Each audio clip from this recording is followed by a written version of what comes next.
China na Zambia zimezindua mradi wa dola bilioni 1.4 wa kuboresha barabara ya reli ambayo itasafirisha madini kutoka nchi hiyo ya kusini mwa Afrika yenye utajiri wa shaba hadi bandari za Bahari ya Hindi ili kuuzwa nje. Waziri Mkuu wa China Li Qiang alihudhuria hafla ya uzinduzi nchini Zambia ambako Rais Hakainde Hichilema aliusifu uwekezaji huo.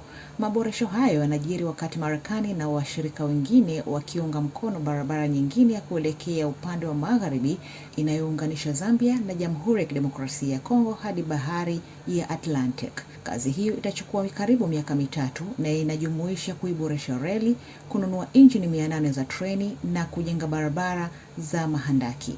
Mkataba huo utadumu kwa miaka 28 kabla ya operesheni za mradi huo kukabidhiwa kwa Zambia na Tanzania.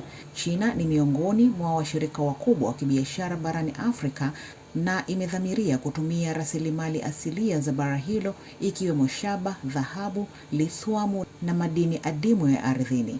Pia ni mkopeshaji mkuu wa Zambia na ina maslahi makubwa katika sekta yake ya madini.